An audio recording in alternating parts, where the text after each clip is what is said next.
Hello and welcome to the Invincible podcast, probably the best superhero podcast in the universe. This is a show where friends get to talk all things Invincible, a comic book and animated series created by Robert Kirkman, Corey Walker, and Ryan Ottley. We have so much to talk about on this episode. We are back with our episode breakdown. Season 4 is here. We are breaking down episode 1. We have only seen episode 1 so far. We stopped and we're going to break it all down before we do episode 2, which you'll see our thoughts on shortly as that breakdown comes out. We've got our doodles are coming back. We're going to doodle a scene from each episode if you are unfamiliar with that, and our predictions for the future, since again, we've only seen episode 1. But before we get to all that, I am one of your hosts, Wyatt Layne, and joining me, of course, is Bill.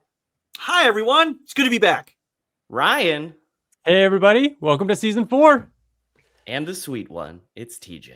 It's the sweet one. Hello, it's TJ. I had like extra anxiety about introducing you, TJ. Yeah, I know. I was waiting. On the live, you were like, you better bring it when you introduce us. You better have enthusiasm. And I feel like I did. I feel like it could have been more. It could have been better. Could have been better. All right, we'll work on it. I was just happy that you weren't enthusiastic about your name, because that would have made me mad. Like, no matter who introduces Wyatt Layne, it's always great. So you're like, me, Wyatt! And then Bill. He's most enthusiastic about his own name. Yeah, I'm here. And also, probably you'll hear other people too. But yeah, I'm here. Thank you guys for...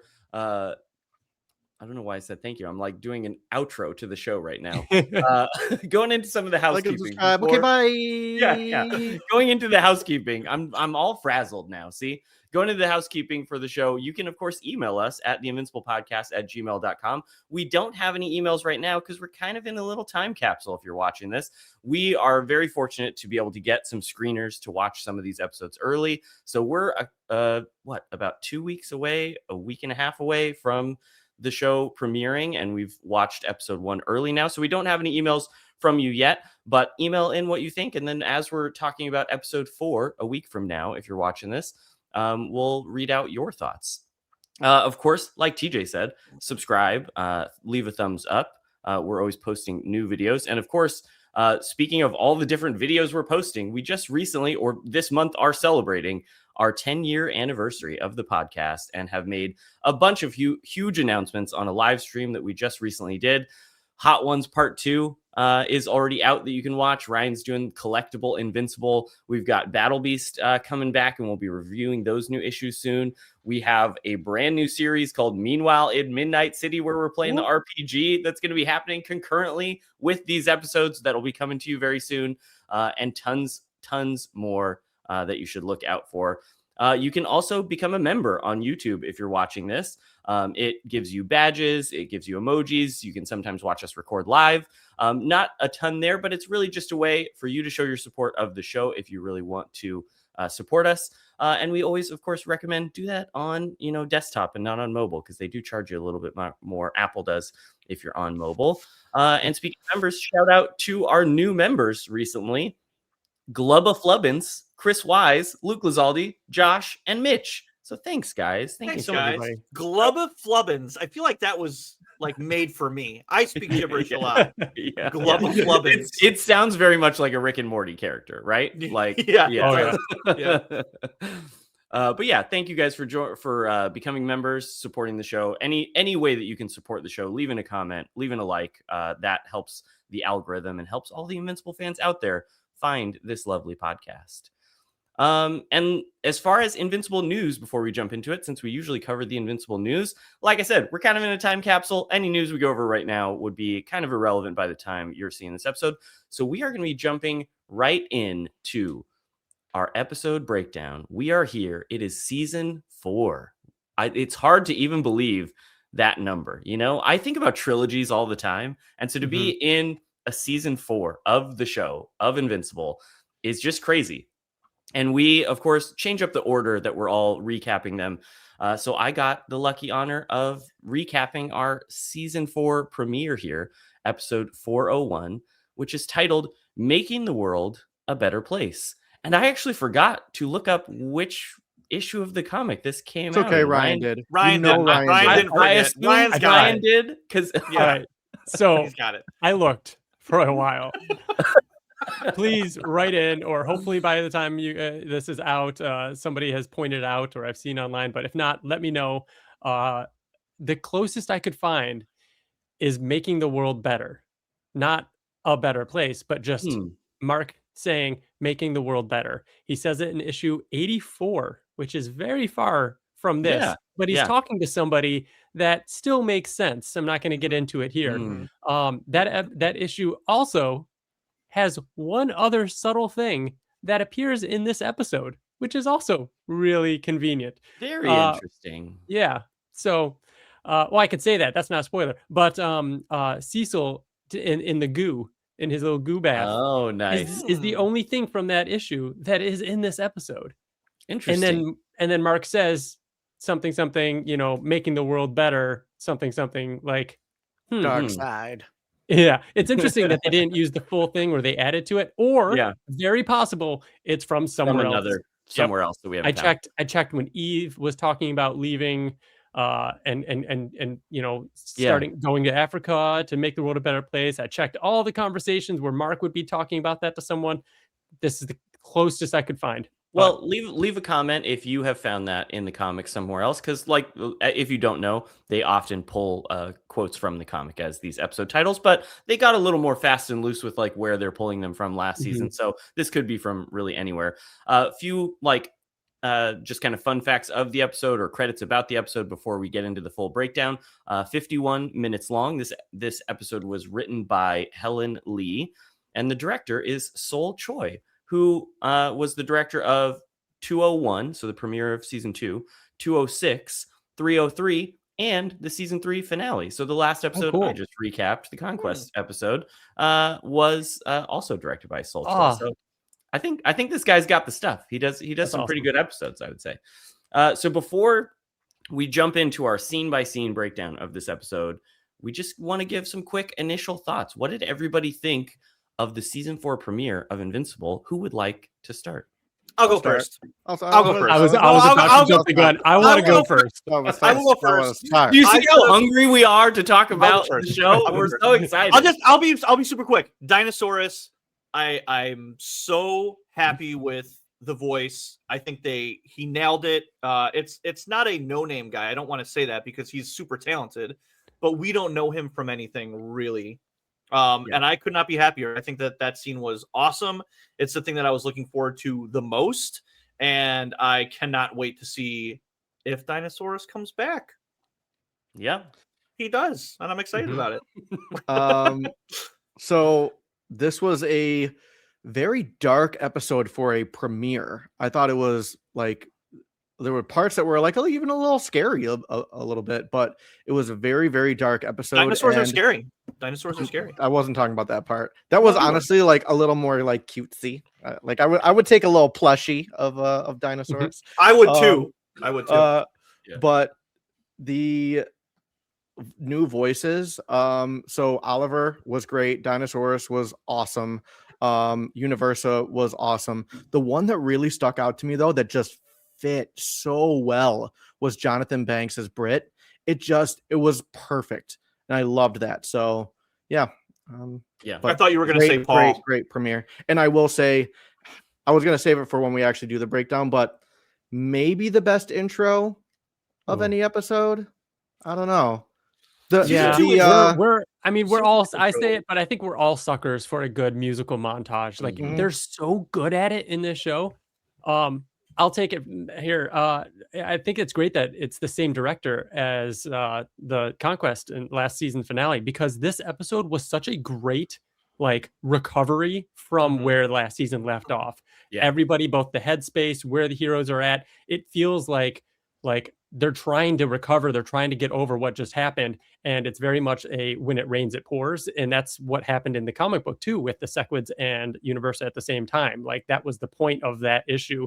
And they captured that so well.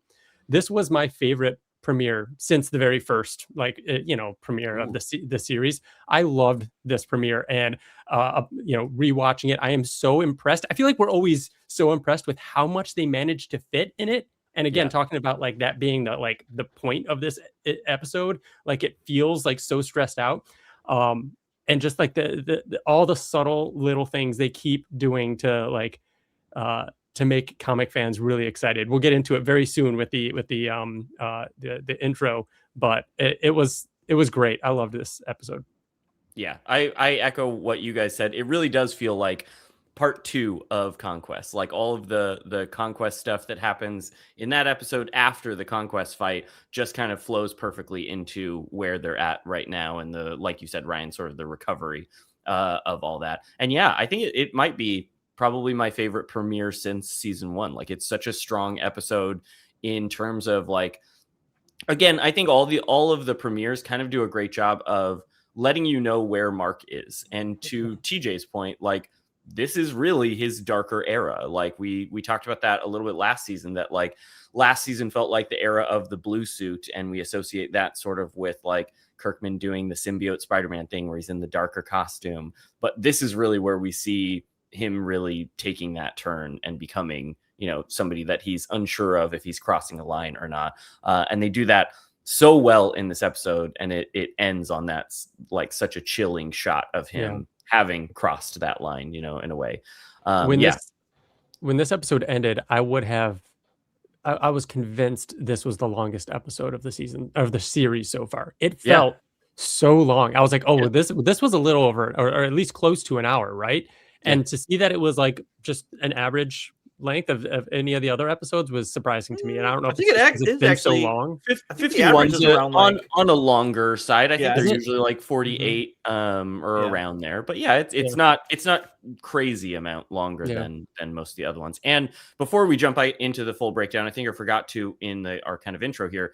Obviously, if you're watching this, we have read the comics. We know the spoilers. We will do our best as we're going through the episode breakdown to dance around things and not blatantly spoil things, but be warned that we have read the entirety of the comics. So we may be hinting at things here and there. And then once we get into our like predictions of what we think's coming, that will be full comic spoilers. So be warned if you are a show only watcher who is listening. With that, we can get into our full breakdown of the episode, because we start off with an opening montage. Like Ryan said, we all are suckers for a good, you know, emotional music playing, and we get a montage of where all the characters are. And the song here is If I Get High by Nothing But Thieves. Just a great tone setter again for the sort of somber recovering after all of the destruction of season 3. We start off with Mark floating in space after fighting some big alien creature thing. This was teased in the Burger Mart script pages where he's floating in space with the casts on. We see Cecil in the goo, which we all popped off for. We're like, yeah, he's in the goo. It's such a funny thing for us to like get hyped about. We see Kursk in the woods. He's like fighting soldiers. We see slaying Mantis. Yes. We see Oliver. Yeah, we see Chupacabra. We see Oliver in the Grayson house kind of brewing himself some coffee. He pours a cup for Debbie and then flies off. And then I love that he flies back to Debbie and gives her a hug before he leaves. Like, that was super cute. It's so sweet. And I love that even though Oliver is getting older now and he's like, again, we're always a little worried about him. He's a little detached. He's not human. He's like aging too fast and becoming this teen, but he still has a heart of gold. I think it was cool that he was still in this costume too. It's not like it just started off and he's in his new costume. It's grown up Oliver in the small costume. Yeah, exactly. We get Mark punching through a tree to knock Kursk out in the woods. Oliver stops a villain on what looks like the Golden Gate Bridge, like in San Francisco. We get it was cool to see that, because this is like in like last season, we see Shrinking Ray and Rex fight Gridlock. I think it was just that, just like a throwaway villain that you see once in the comics. We've seen, as far as I know, I tried looking for this too, I think we've only seen him twice. His name's Rampage, and Oliver does fight him around this point. Mark fights him in like the 30s or so in the comic, but Oliver does fight him in this, and he talks about how he's stuck inside the suit and he just needs somebody to help him get out, and that's just his whole gimmick. He is also on the cover of Capes issue 7. Nice. Yeah, this is one that was like, I know I've seen him. and I could go through all of the comics and find the name of this, but Ryan probably knows it. Ryan, but yeah, Oliver, and the very cute moment where like Oliver has his little thermos of coffee and he like hands it to the people in the car, goes and stops him, and then comes back for his coffee. Like, very funny. Yeah. Eve stops a robbery at like a jewelry store. We see Business Baby. He's alive, just like Kirkman told us. We broke the news, but now you can see it in the show. He's fighting Slaying Mantis. And then we just see lots of cuts of just the fallout from Conquest and the Invincible War with, the Eiffel Tower still broken. We see all the destruction in different places. We see funerals happening. Yeah. We see people pouring the ashes into the river and things like that. And then near the end of the montage, go ahead, Bill. No, I don't know if where it happened, if it was in the montage, but like people seeing Invincible come by to help, and then they're like, so the final scene of the montage is the Guardians and Brit. They're like coming in to fight this giant kaiju. Invincible shows up and just defeats it super easily. Looks down, and all of the citizens are like looking up at Invincible, just very sort of judgmentally or skeptically, So correct me if I'm wrong, and I might be, but was there any of this in the comic? Like civilians not like looking at Invincible? I don't think there was any specifically civilians, but I think he does talk about how he feels like he needs to make up for it, right? So that's the difference, and that's why I feel like this is going to be like, you're going to probably feel bad for Mark, because it's going to really lay into like all of the people that see him actually don't trust him anymore. And what would that do to somebody that's a hero that did save the day? You know what I mean? Like it would fuck you up and really make you, and that's all happening, not really know what direction to go. And that's all happening while he is also mentally making the decision to cross the line and start to kill people if he needs to, and which causes his actual like inner circle of the Guardians who know that he didn't do those things to start to mistrust him. You know what I mean? Like it really is, the cracks are forming more than ever in just like the whole world. It should really start to feel isolating for Mark, and it does. Like I feel bad for him. Like it was hard to watch all of this stuff unfold and be like, man, poor guy. Yeah. We get a quick little scene with Cecil and Donald kind of watching the screens of just different things happening. Donald tells Cecil to go get some rest because they've been at this for a while, and he says the world's in your hands. And Donald has this great little moment where he says, "I'll try not to break it, sir." Like it's such a it's just a very like somber moment, but like you also get that like they're staying up late and running on little sleep because they just feel like if they don't do this, like the world will literally fall apart. You know what it is? Sorry, TJ, go.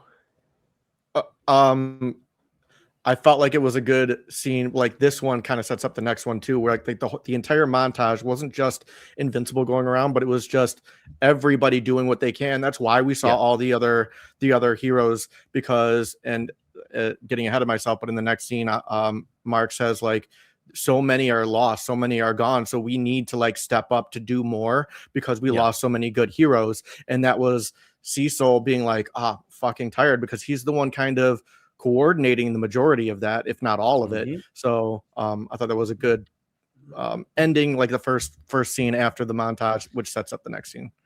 Yeah, I just love how I feel like part of the reason why I love this episode so much is it feels like all these characters are just at their point now. You know what I mean? Like we're not getting like, oh, Donald, something's going on with Donald. Who is Donald? What's going on with Cecil? Like all these characters are just at the point now where we know them.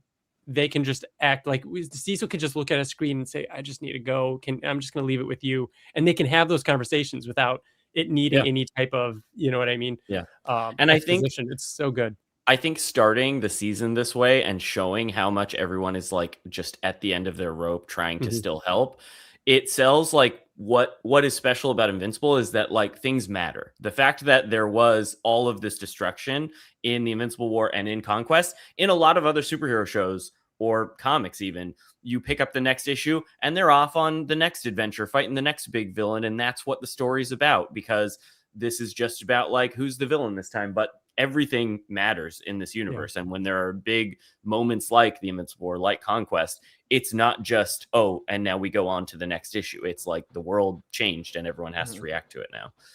So we cut to the Grayson household. Mark comes home, takes a shower, and as he's looking at himself in the mirror, he has like flashbacks of the Invincible War, of Conquest, very clearly like PTSD that Mark. First time you ever see Mark with a different hairstyle other than all the other ones.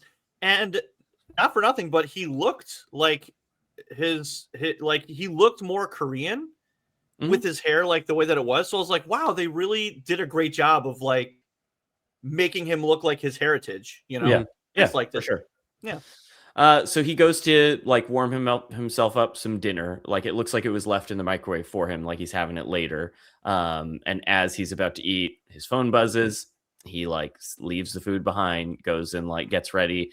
And then he stops and goes to Oliver's room. And he's like, hey, we got to go stop Furnace before he like melts somebody or something. Oliver and Mark kind of argue back and forth about it. Oliver's like, I've been out there all day. Like, there's always going to be one more villain or whatever. And eventually Oliver says, it's not my fault that everything's messed up. And Mark like does a, what did you just say? Like two brothers about to fight. And then eventually Mark is just like, fine, I'm going to go out by myself. Debbie tries to get him to take a night off. And he says, you don't see how they look at me out there. I don't get to be tired or take a night off. And neither does. And we get the title card of Invincible in the gray and white, like it was for the Conquest one. But then it starts to break away like it is a spaceship's hull that is being breached and sucked into space, as we see little. And you can see little, like, you can see like something like space moving in the background too. There was motion. Yeah. And you see like the air being sucked out, basically. This was just the intro. This was just the first like 2 to 3 minutes of the show. And us recapping it, I'm already exhausted. I'm like, how these heroes, like, it's so heavy. It's so heavy. And again, how much they packed into it right there. We got a Furnace call out. Like, we got how many characters were just in the first like 5 minutes of this? It's wild. Business baby. Business baby returns. We cut to the Guardians base. And Cecil is, talking to the team, trying to get them to officially rejoin the Guardians and work for him again. And they argue for a while about why they left in the first place, but they ultimately, kind of tentatively agree that they'll join. And as he's leaving and he says that, Britt's going to remain as team leader, Robot tries to like argue. And he's like, I get that Britt has combat experience, and Cecil like shuts it down, is like, you left the Guardians, like you betrayed my trust. And if you need to earn that trust back for us to even talk about this again, and like walks away. And again, we're planting seeds for Robot's character and they also have a little moment where he calls him Rudy and then like tries to correct to Rex.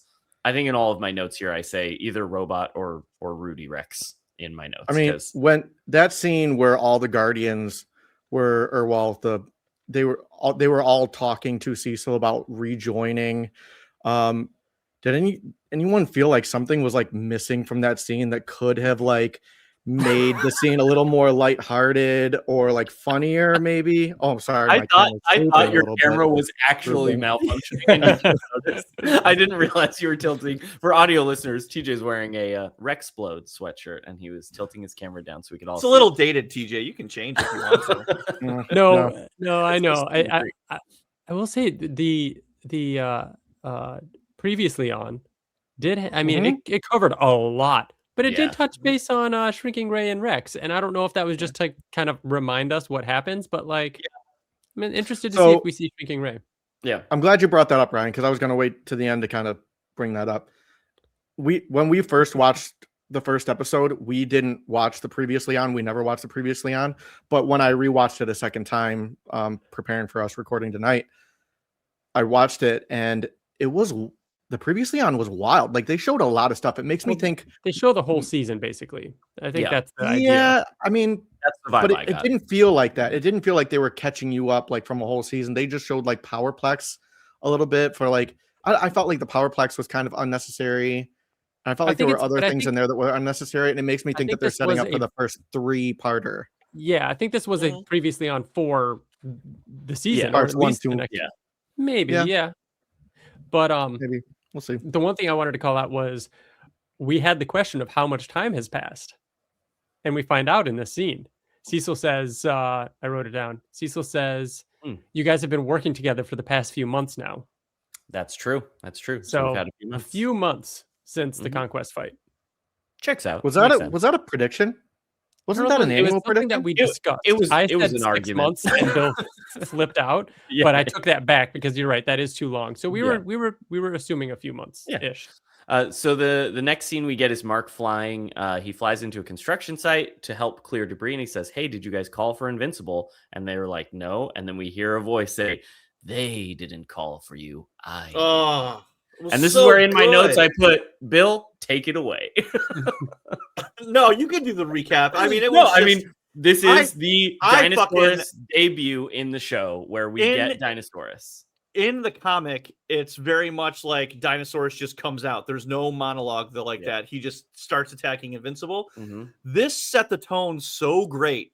And I think it's almost, I think they wanted to like play with people's expectations about like, who is this like crazy sounding, really smart villain, and it's a dinosaur. Like, totally. It is, because it is a little bit silly in that way. They want you to really hear what he's saying, like because so much of Dinosaurus is his whole dialogue, like what his belief is, and so like trying to get that across when you're looking at the dinosaur might be a bit harder, but getting that out there ahead of time was smart. Yeah, and he has the whole monologue about how like every life you and your friends save today is 10 lost tomorrow. He really starts laying the foundations of his morality and his like way of thinking. And it is like, it is very unsettling of like, he's not a villain that, like you said, Bill, in the comics, it almost feels like he is another Kursk or another, random villain that Mark is fighting a kill cannon. And this one is like, they introduce him in a way that like, no, this villain has set a trap specifically for Mark. And it kind of turns out the same way that it does with Kill Cannon or Kursk eventually. But like the way they introduce him is enough. I feel like they give you enough to be like, who is this guy? And I feel like he's going to be important later on. They end up fighting while Dinosaurus is like continuing to sort of talk about his ideologies and all that. And eventually Mark breaks off the metal cast. He's like healed up. He punches Dinosaurus. We get some great like impact frames where he's like slow motion punching, and then he just flies off into the distance, hits a building, and it all like kind of collapses.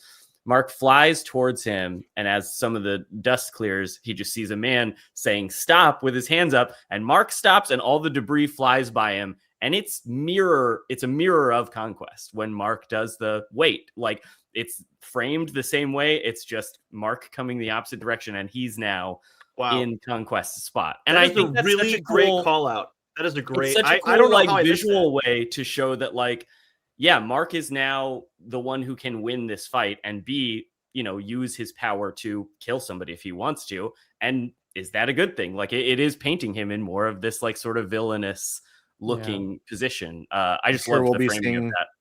We'll be seeing some TikTok edits of that, I'm sure. Oh yeah. One after the other.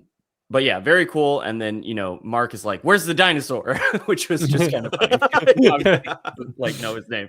And he's like explaining, it's not me. I mean, it is me, but it like takes over. And then I'm not in control. And he does all these terrible things. Then I wake up and he just keeps choking him harder and harder. Eventually, the Guardians show up and Mark drops him. He walks over and says, like, this guy turns into a dinosaur and it says a bunch of crazy stuff and is trying to hurt people. Love the way he says it, too. This guy turns into some freaking dinosaur or something. Like, he just kind of like up about it. Because again, the fight goes like, the fight is intense for Mark, and there are times where he does not have the upper hand. So it sells that Dinosaurus is not just your average dinosaur, I guess. Dinosaurus, not your average dinosaur. Not your average. He's more than meets the eye, Let's get that on his shirt. Not your average dinosaur. Not your average dinosaur. As Mark is walking away, Robot is just like, Mark, is everything all right? And he just says, what do you think? And just very clearly tense. Is now when we want to call out like the only casting change? Yeah. An OG member is no longer with us. No more Zachary Quinto. Yeah. This was one that we as we were listening, we were unsure of and checked to the credits and all of that. Again, I think Ross Marquand does a great job. I think this sort of simplifies it a little bit because again, Zachary Quinto was just the voice of the robot suit of like that coming out, which makes sense in some ways. But I also, I like the kind of cleanness of it also kind of would feel weird to be like, hey, Zachary Quinto, we need you to come in and record 2 lines and that's it. Because like hearing from Robot in the suit, I feel like we don't hear quite as much as the scenes with Rudy when he's outside of it. Like I feel like that's the more common voice. It doesn't really like worry me. Like I'm sure a lot of people are gonna like I not, think it's not so, talk shit, but I think so it's just digitized. Like it sounds like Zachary yeah. Quinto's phenomenal, and it's perfect casting. But like, I mean, we got the guy that can do probably a perfect Zachary Quinto doing. You know what I mean? Like you have to, and I mean he was way more prominent in season 1 and season 2. And that made more sense, especially when you're trying to like get the hype train going. Like we got Zachary Quinto, Spock, like it's really exciting. But this, even like the headcanon does make sense. Like it's no longer a little body in a tank creating a voice that is not.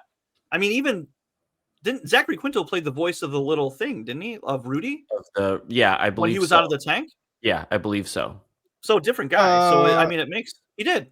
There's no way. Zachary Quinto? I remember when Kirkman did baby Rudy interview. I think he when Kirkman did the interview with you guys, he talked about Zachary Quinto was the disfigured Rudy when he's like dying, talking to the new one, because that's what the robot suit voice is based off of. Yeah, I can hear his voice in my head. It was definitely him. This is the complicated gobbledygook that I think is much cleaner now that it's just Ross Marquand doing the thing that I think works out. And Ross Marquand, we got the pleasure of meeting Ross Marquand at C2E2 or San Diego or one of the cons we went to, and he's super cool. Met him twice. So I'm happy for him to just be able to do more in the show.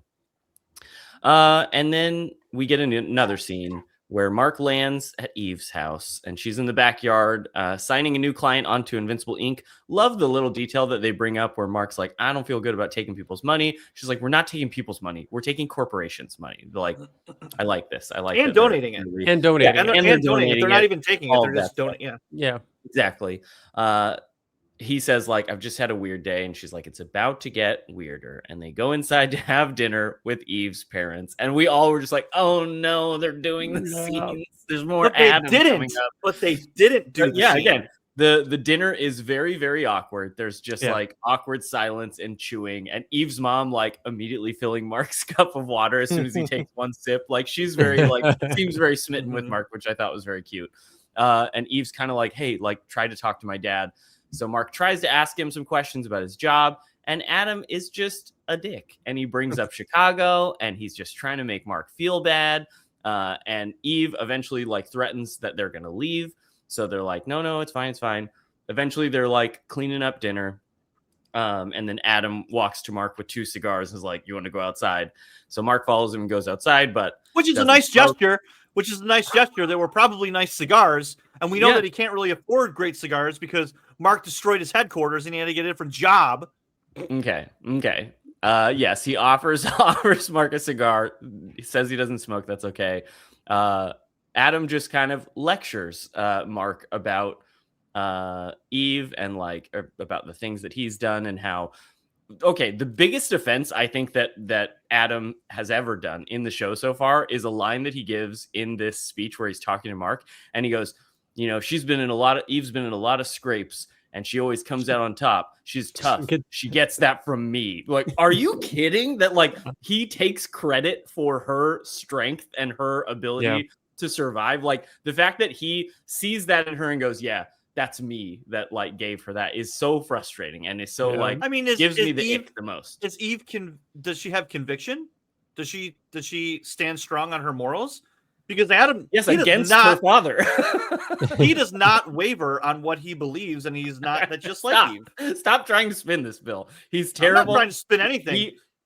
Mark agreed. Even Mark was like, "Oh well, you know." This scene is very different than the one that is similar in the comics, where he's much more kind of gross in the comics and talks about her having slept with Rex and all of these other things that I'm glad they kind of changed and updated. And he does like. To Bill's point, he tries to tell Mark that, like, hey, the only times that she's really gotten hurt and almost died was because of you, which also false. Like, it's not Mark's fault that those things happened. He tries to kind of say that it wasn't his fault.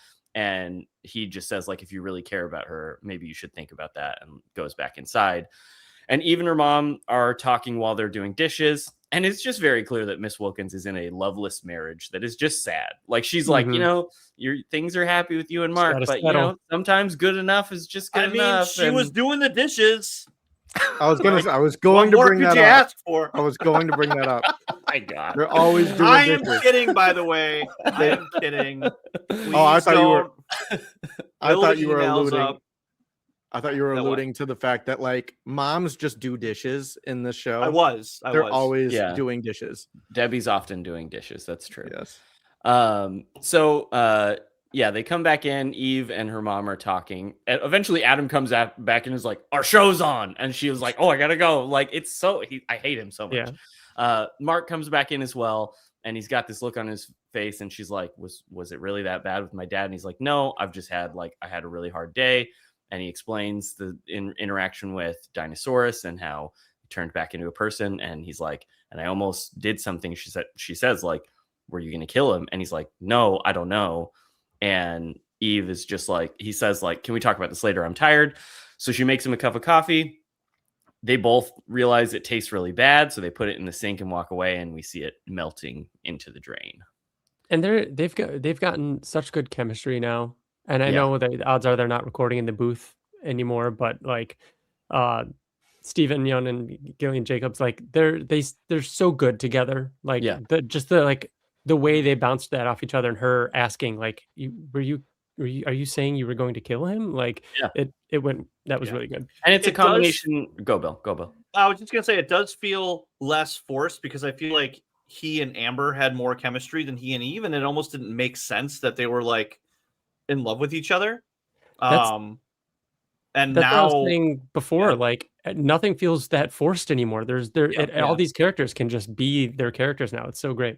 Yeah, before it felt like a new relationship of like we both want to try this out, but do we have chemistry? And I think it's also like the writing, even like the amount of times that like Mark is talking to Eve of just like, no, I just had a weird day and I'm really tired. Can we talk about this later? Like, you know, I'm sure many husbands and wives and boyfriends and girlfriends have had those types of conversations, you know, of like, oh, I'm just really tired. Sorry, I'm being off.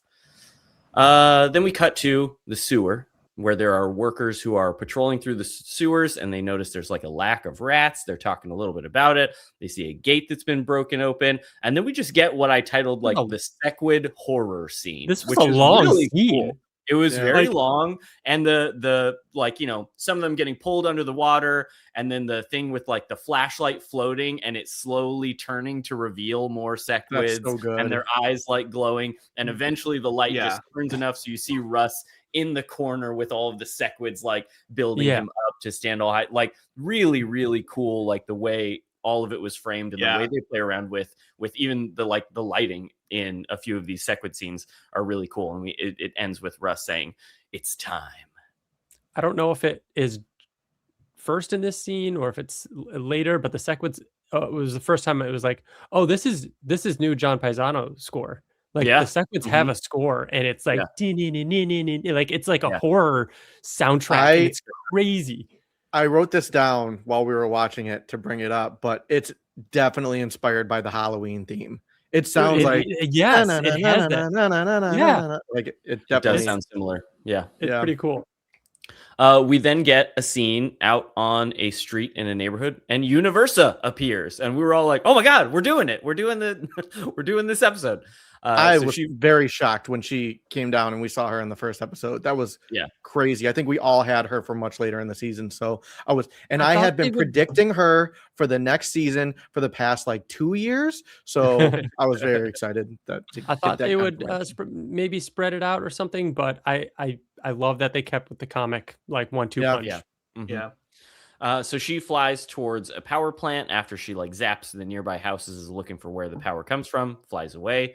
We cut back to the Grayson house where Mark is apologizing to Oliver for getting mad at him before, and he's recognizing how much, you know, Oliver is doing, and Oliver's like, I get it. He asks Oliver where Debbie is, and he's like, you really haven't been home a lot. And we cut to Debbie in bed while Paul is getting dressed and getting ready to leave. Paul's kind of worried about sticking around because he says, he's worried the boys shouldn't see him leaving. And they have a great conversation about they know that adults have sex. And she even says and Mark and Eve in this house, let's just put it this way, Mark should be a lot happier. Okay. Funniest line, dude. Yeah, good. That was great. And Paul's such a fucking square. You literally have your woman being like, no, stay, it's my house or my kids, and let me make you pancakes. Yeah. And he's like, no, I have to go. I get it. He's uncomfortable with it. That's fine. And I think this is interesting because we'll get into it with this episode, and I'll be dancing around comic spoilers. I feel like they are trying to lay some seeds for a reason that Paul may exit eventually this situation. You know what I mean? If he does. Because he seems a little uncomfortable with everything. He's always seemed that way. Last season, when they're flying the car around, he's like panicking of this is not the type of life that he is used to. So we see Paul. Yeah, Paul's getting dressed. He gets ready to leave. And on his way out, Oliver and Mark are eating breakfast. And Oliver's offering him some cereal and asks, he's just like, why are you being so weird? Oliver doing the best. He does not care about the social norms of any of the situation. Yeah. He's just going to say whatever's on his mind. And he's like, Mark says, we really don't mind you having here. And Oliver's like, yeah, you and mom make a lot less noise than Mark and Eve. And I never even say anything about that. And then Eve walks in and he's like, oh, hey, Eve, we were just talking about you. And Eve gives him a look like, what do you mean?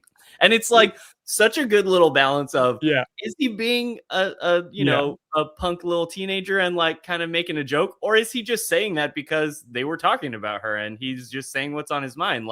It's almost a little of both. It keeps me guessing between which one he's actually doing, because it could be either, I think.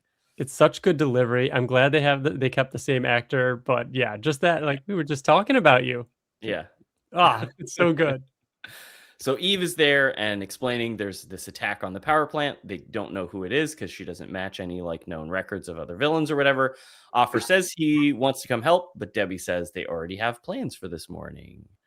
We cut away from that to the Sequids bursting from the sewers. One slowly first, and the guy's just like, anybody know what this is? And then almost like a jump scare of all of them bursting from the sewers, and they start attaching onto more hosts. At this point, we do a lot of kind of cutting around or jumping back and forth. We jump back to then the power plant where Universa has started to take control. She's forcing the workers to raise the facility to its maximum capacity. They refuse. So she tries to start doing it herself and powering it up. And then we cut to Art's tailor shop where we see Art finishing up Oliver's new suit, which I would say is my favorite costume in Invincible. It's my one of my favorite just suit. Wow. The red and black suit for Oliver. He's never looked cooler. He looks great. He does his little pose. He's all excited about it. And then they talk about how he's still got the Omni-Man symbol on him. And, he says, Art says, I could have made him a different one. And Oliver gives this great speech where he's like, I fought the other Invincibles in this. People saw me fighting it and protecting people. People saw me fight Conquest in this. It's not my dad's symbol anymore. It's not his anymore. It's mine. And it's a great moment of Oliver, yes, has always wanted to kind of pay homage to Omni-Man because he views him in a much more positive light than many other people do. But to see him now kind of growing and accepting that hey, yeah, this was my dad's symbol and I am honoring it, but it's now mine. Kid Omni-Man is a hero that people know and I'm keeping that. That's my symbol now. I loved that whole entire scene was awesome. And yeah, in the comic, he got showed up. He got fucked up by the elephant and then showed up with a new suit because his old one got torn up, and that was just it. And I like that they were drew attention to the fact that you're still gonna keep the O on your chest. And it's so genius what they're doing too, because it's clearly set up, right? We know what's coming. And I think that what you said, where in the past he's been we got that dialogue from him earlier on in the show where he's talking about I don't forget anything. I remember everything. And this Nolan Omni-Man guy, he wasn't this conqueror that I knew. He was my dad, and he loved me. And that's why I want to take on the Omni-Man, as Kid Omni-Man. But the way he said, sorry, I picked apart this scene. The way he said, "It's mine now," there was almost like a little bit of disdain in there, which makes me feel like he has absorbed some of this like disease that is humanity that Omni-Man took over. You know what I mean? Like he's becoming more sympathetic to humans, but he's still very much this like half Viltrumite, half Thraxan. And I feel like I love it because I took it less that he's like recognizing that it's a change in him, and it's more so like it's almost him in a way not quite giving a middle finger to humanity, but like he's mad that people don't look at his dad in heroic light. You know what I mean? Like he's like, no, my dad was a hero, and I'm gonna wear this symbol because you should view it as the symbol of a hero, and that's who I am now. And I'm gonna it's so great. While he's saying that, Debbie's looking at the symbol, and it flashes back to Nolan's first fitting of his costume in Art's shop. What a and surprise. Nolan just sounds like a Vulcan. Like he sounds like a totally different person because this is him having just shown up to Earth and is not at this point really trying to be deceptive in any way and pretend that he's a human. He's still kind of learning to be a human. He's very much. Debbie was pregnant. Yeah, and Debbie's pregnant. So he's been there for a little while at least. But they talk about how like, the Immortal suggests, or he says like the Immortal was ridiculous to suggest this. I look, ridiculous. And when Debbie compliments him, he says something like, "It does make my strength rather obvious," or something like that. Like he has a little, egotistical moment. And it's very cute. And then they cut back to the present, and Debbie's looking at Oliver and says, like, if he can, pick his own battles, he can pick his own costume. He's more than his father's son. There's a great little button on that scene. This might be like, especially us talking about it, this might be like a top 5 like new edition from the comic. Like it's so good. It's so good. And of course, any chance they get to bring J.K. Simmons in sooner, you know what I mean, is always a plus. Remind you of his presence. And even in Oliver's dialogue, he's reminding us of the fact that Oliver has a certain relationship with him, and so does everybody else. We cut to the Pentagon, where Cecil and Donald are monitoring Eve and Mark approaching the power plant where Universa is, and Donald notes that the power plant signed up for their business. Like they have this little like, Mark and Eve are doing their own thing. They're trying to save the world. Like, good for them, I guess. Like, we've got the whole Pentagon here. Cecil initially is like, we'll send them back up just in case. And then the second invasion starts happening. So he's like, cancel that. Never mind. Like, we've got to handle this. We cut to the power plant. Mark and Eve arrive there, and Mark immediately like punches Universa to get her to stop. She says that her people are dying without this energy, and Mark argues that she's killing people to get it. How does that make sense? And I love just a little, let's sprinkle into the battles here, conversations about whether or not it's okay to kill one person to save other people. Like that is going to be, I feel, a theme of Mark's character throughout, not just this season, but just like what he grapples with, right? Which is great. She blasts Mark back, and Eve goes to like fight and try to protect Mark because he's kind of knocked out, but her powers start malfunctioning. She realizes she's not going to be able to fight in the same way that she fought Conquest, right? That felt like a very desperate moment. Like it was kind of scary. Yeah, to go from Eve being as powerful as she always is, making these constructs, doing these creative things, to, oh, I'm just a person now, like, because I can't do that, was scary. Yeah. We talk about how great Denai is. Universa's voice. I think TJ mentioned it. Yeah, so good. It just fits perfectly. And just the sound design of her, the staff of leadership when she first shows up, and she's like, "Where's the power coming from?" She lifts it up, and it spins around, and you hear this like, whoa, whoa, whoa, whoa. It's very cool sound design. I liked it. Staffs and swords, they're very similar, so it makes sense that it's true that you're enamored by it. Staffs are pretty cool too. Not as cool as swords, but they are cool. They're better than like wands. You know what I mean? Like Gandalf is cooler than Harry Potter. There's a hierarchy. I'll make a list one day. We don't have time for that right now.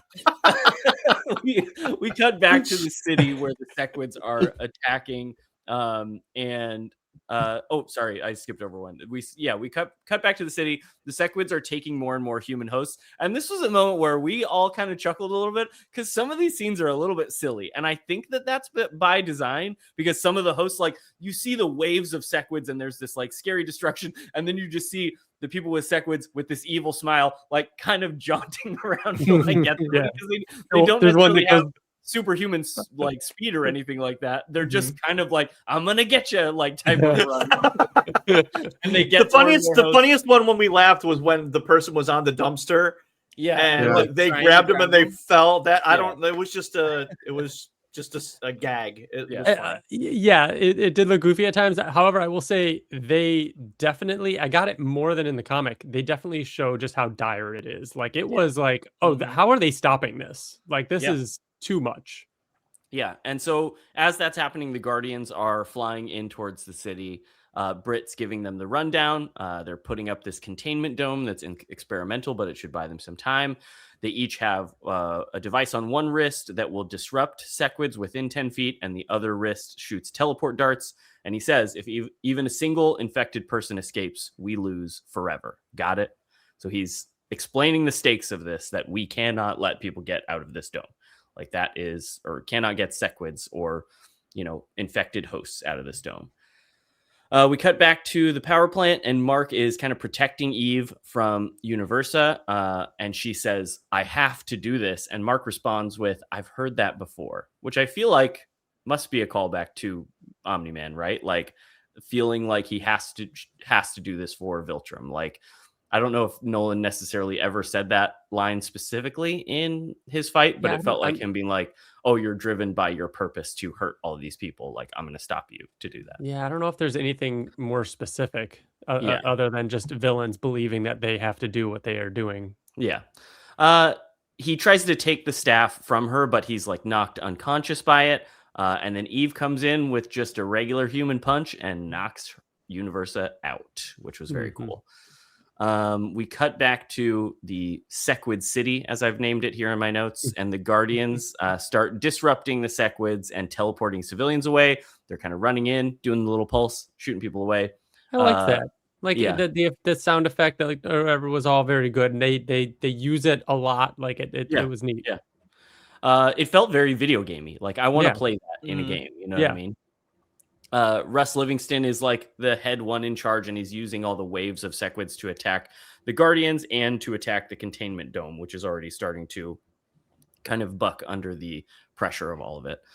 Back at the power plant, Mark wakes up and he sees that Eve knocked out Universa, but realizes that Eve's powers aren't working. And this is where they first have a conversation where she says, like, yeah, my powers are just not working. Cecil shows up and is asking both of them to come help with the Sequids. And Mark is like, we can't, Eve's powers. And he's like, well, I need just you then, because like, this is an emergency. And, Eve says, I'll be okay. And Cecil offers Mark the earpiece and he says, no tricks this time. And Mark like hesitates, but takes it. They teleport him away. It was a good line. It was a good reminder. I liked that they did that, because putting myself in Mark's position, how brutal that was. Like him getting shocked. I don't think I would have done it. No, I'll find it myself. Like, don't worry about it. I'll fucking take care of it. Yeah, there's no way I'm putting that back in my ear. No shot. Yeah.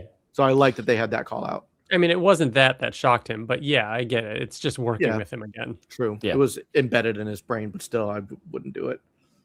So we cut to Debbie's office, and Paul arrives.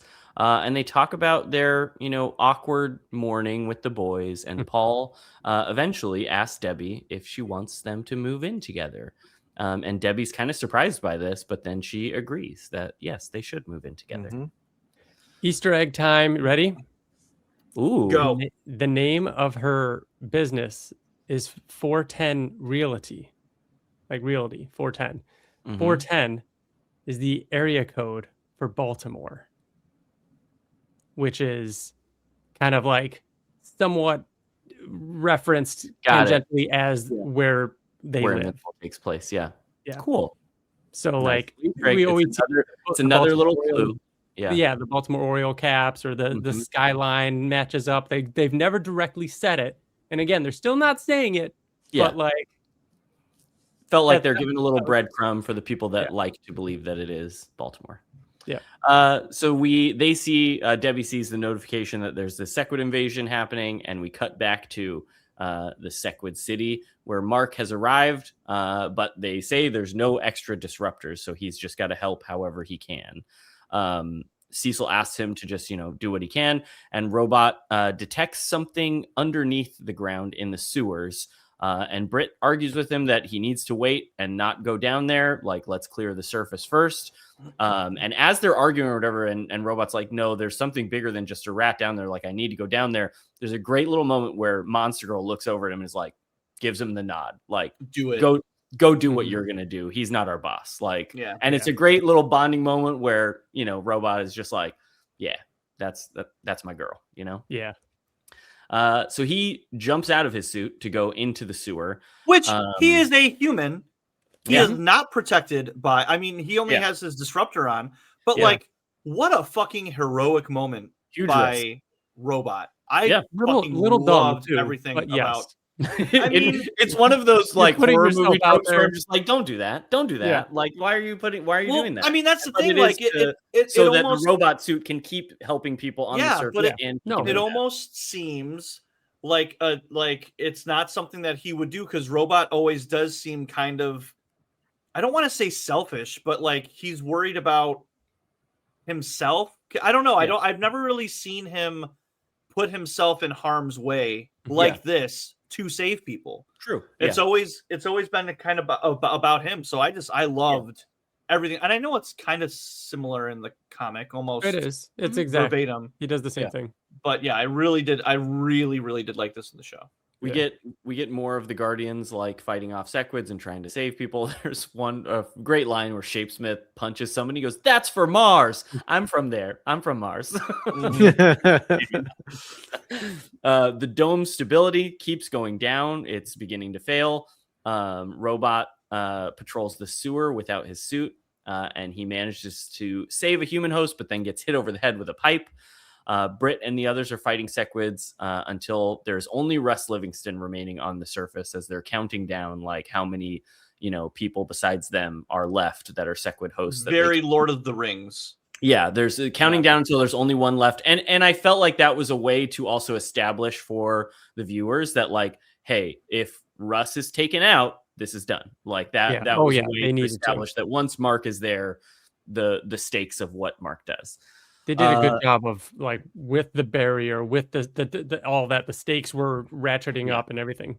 They also established that most of the disruptors have been destroyed. Rudy underneath in the sewers wakes up and he's being attacked by a Sequid host. They're trying to like hold him down so that one of the Sequids can attach to him. He manages to dodge them while shooting the teleportation darts at the freed hosts.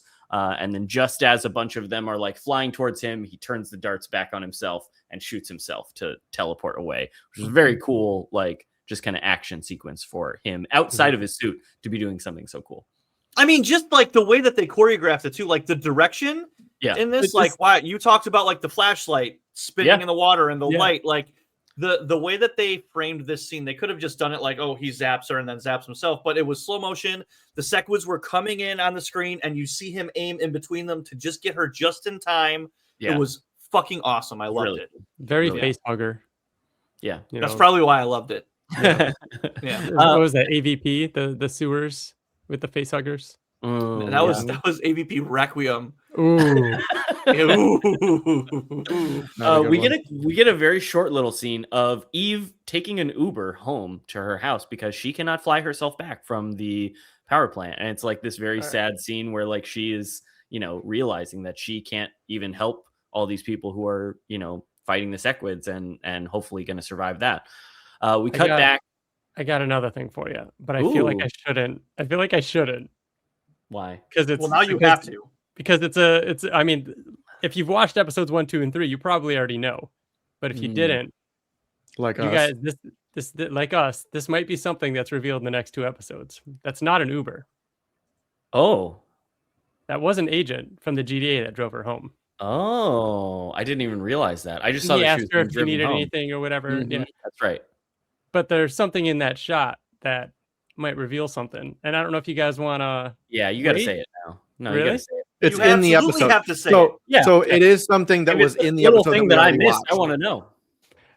His hand is on the steering wheel like this, and you Uh-huh. see that he has a ring on. I was like, all right. I just thought that was a little interesting that they're making a point to show this ring that's silver and has a little red line on it. Oh yeah, there were What is it? people What is that, like Bill? that in the. They were. Yeah, weren't come there- on. In the GDA, Yeah, there was a group of people.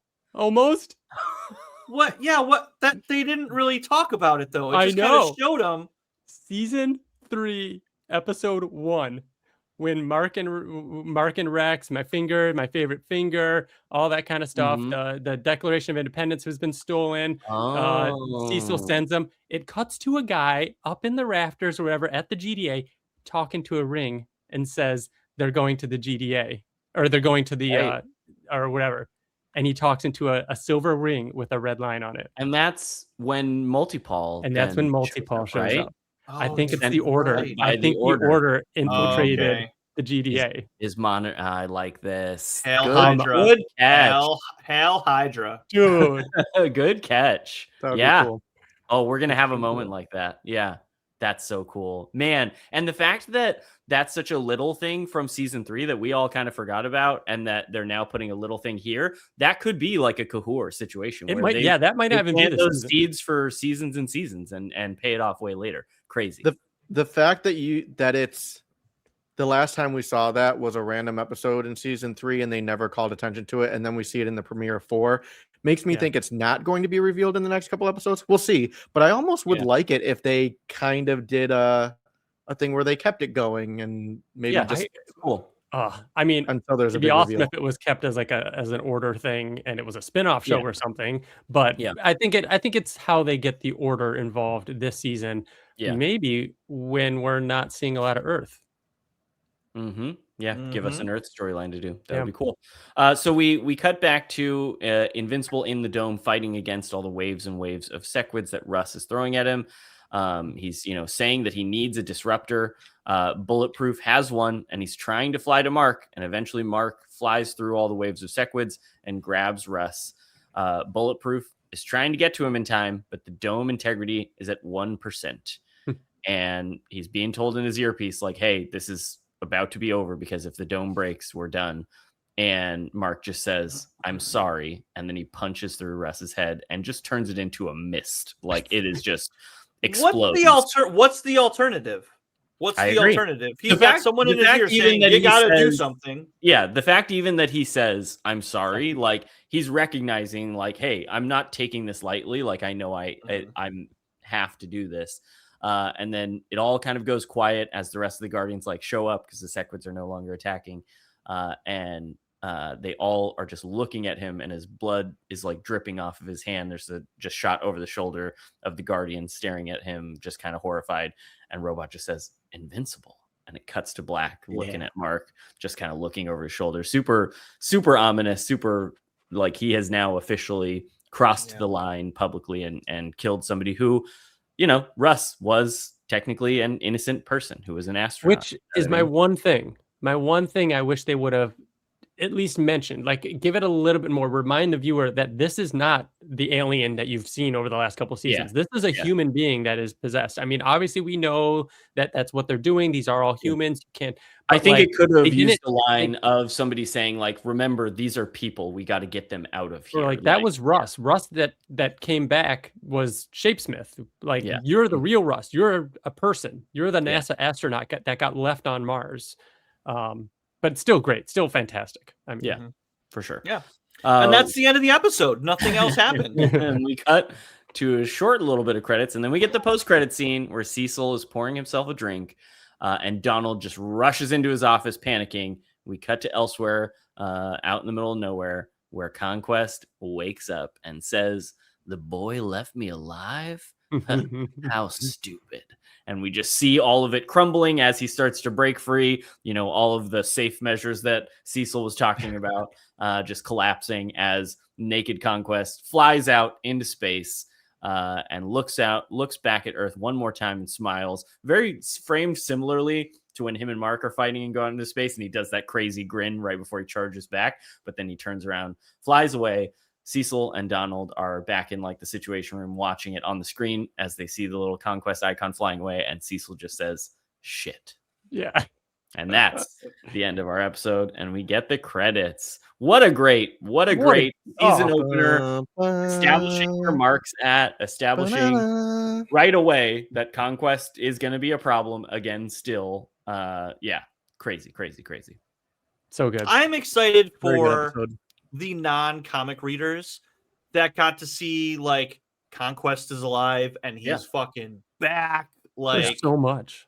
I feel like they could have like you said, Bill. I think a lot of non-comic readers could be coming into this episode expecting a little bit more of like the season or episode 1 of season 2 or even season 3, where it is more of a like we're starting a story, but we haven't ramped up to the craziness that will be the end of season 3. And this just felt like, hey, no breaks. We're just going to continue escalating from here on out. No capes. And get crazier and crazier. But that's the thing. Like season 3, it was like, all right, Mark, you're working out. You're going to get stronger. Oh, go hang out with Rexplode. Go fight these guys stealing the Declaration of Independence. Oh, Immortal's back with Duplicate. Yeah. She didn't die. Like, and it all felt like just another day. Like this episode was like, oh, we're still in it. Like it's still happening. And I feel like it's heavy. And the thing that's crazy is that this episode is probably going to be the most like tame in terms of. I really want to talk predictions. We're not yet, but I don't know. I just don't know what happens next. We'll get into predictions next. But first, a different kind of predictions. We got to predict what each of us doodled. If you're new to the podcast, hi, welcome. Thank you so much for coming by. But each time we do one of these episode breakdowns, we do a little doodle. We've all got whiteboards. Disclaimer that none of us are professional artists. We just like to doodle. Hey, what was a fun scene? What was a fun moment? What was something you want to doodle from the episode? So each time we watch a new one, we pick something and quickly draw it on our whiteboards. Who would like to make any predictions, or who would like to reveal their doodle first, so we can make guesses as what you drew? There is one that I know someone drew. Someone drawed it. Someone drawed the shit out of this. How embarrassing! I have a prediction for Ryan's too. Yeah, it's Ryan's. I think I know what Ryan drew. You guys know me. I think Ryan drew the coffee cup in the sink. Yeah, melting. No. That felt like a Ryan moment. I thought it's not. It's going to be the travel. That's mug. good, but it's not. Nope. Okay. I was going to predict that Ryan drew a bowl of green beans. Oh yeah, there was the food scenes that it was either the sausage or Mark's plate to eat, or the green beans that Mark was shoveling onto the plate because it was all awkward. Yeah. No, those are very Ryan things, but I did not. Did somebody draw Mark's bloody fist? I thought about it, but I didn't. I did not. Did somebody draw? Oh, I had it, and it's gone now. Wyatt, did you draw Oliver playing his video game? Oh no, or just nice in his new costume, with him saying it's not his anymore, it's mine.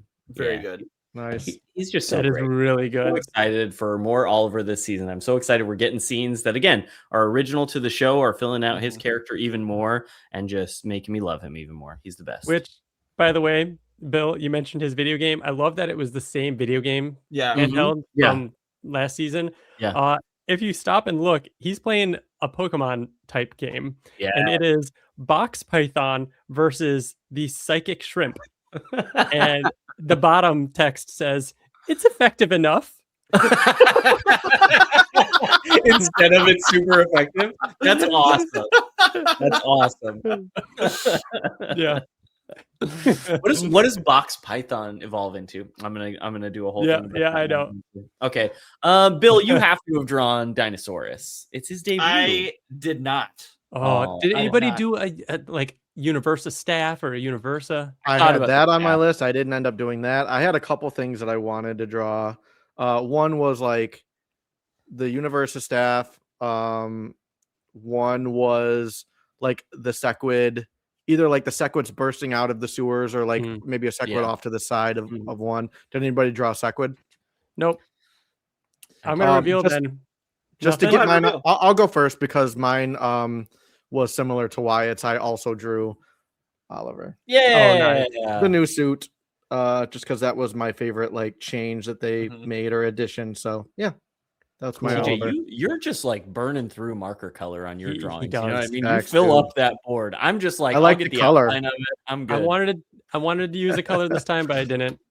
I'll give you guys a hint. Mine is in the montage in the beginning. Ooh, is it the punch through the tree? Is it like the Nope, hole that's in the cool tree? though. I like that. That would have Mm. been neat. Yeah. Just see Mark like Uh-huh.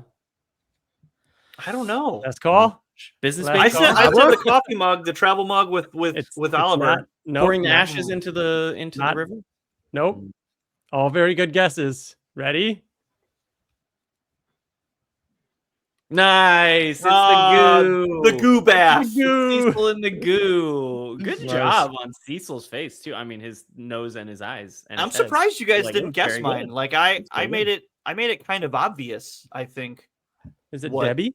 what it was gonna be. I was thinking about doing Is it- sexy Debbie. is it- Sexy Debbie. Robot shooting the dart with the sequence jumping in. Oh, Yeah. Oh, It nice. is. Yeah. Of him Robot himself with the shooting darts. himself. great. Yeah. That looks good. Very Yeah. cool. And again, like, Don't forget happened in the photos. comic, Yeah. but everybody take photos. I still I'll do that. But I just love the direction in that scene. I thought that it was Yeah. awesome. Yeah, it was great. It And was yeah, really good. Dinosaurus obviously, but it's not my favorite Dinosaurus part. Like, Yeah. what for the record, when Dinosaurus first showed up, I was not a Dinosaurus fan. That is Yeah. not why I loved him, which should make you guys, if you don't know the comics, really, really excited because it still surprises me that I love him so much. Yeah. You're like the fans like his first album was okay, but like that sophomore album, that's where he really cooked. Yeah.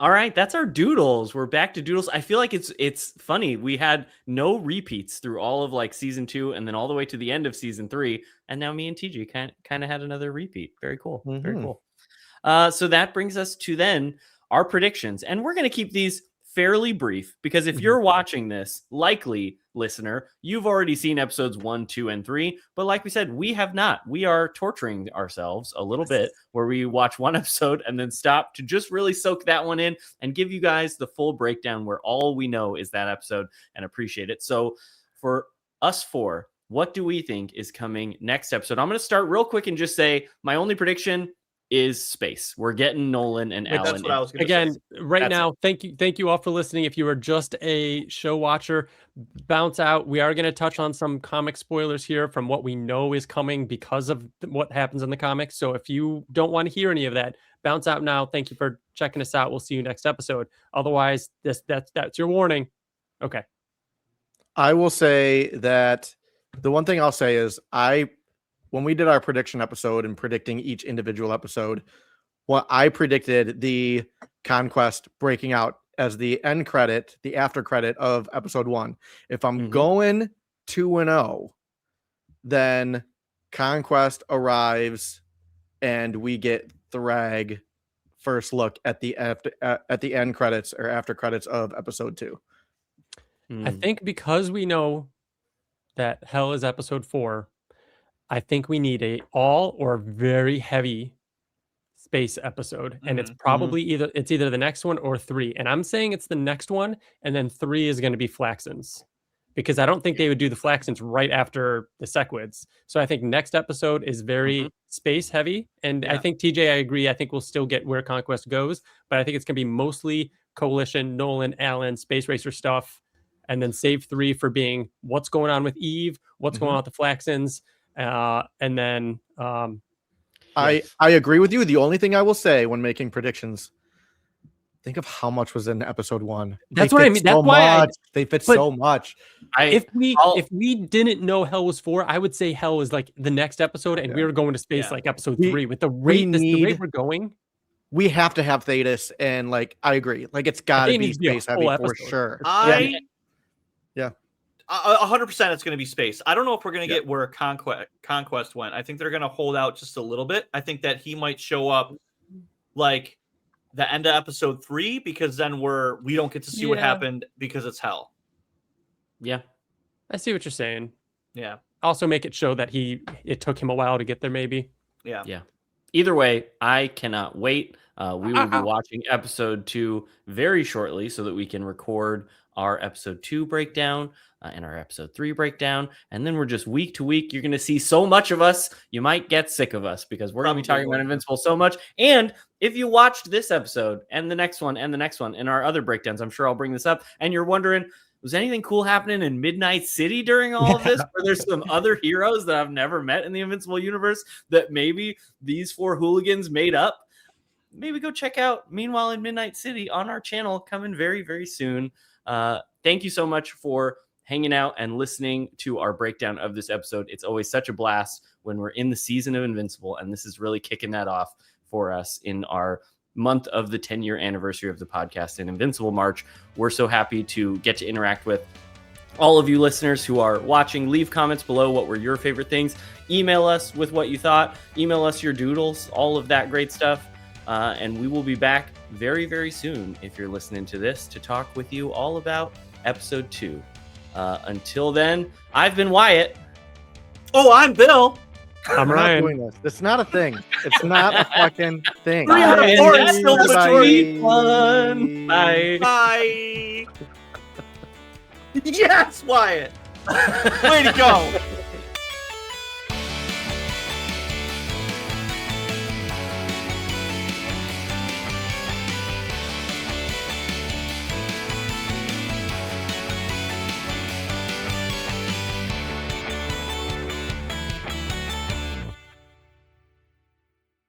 Hello and welcome to the Invincible podcast, probably the best super. Sorry, someone typed into the doc, and I'm going to assume that it's Bill, that it says the Invincible Poop Cast. Oh, I did that last time. I did that like 2 days ago. Probably the best superhero poop cast in the universe. It's not. I've never seen that. I didn't even see that. This can be the goof. This can be the goof. I'll reset. I'll do it again. I'm changing.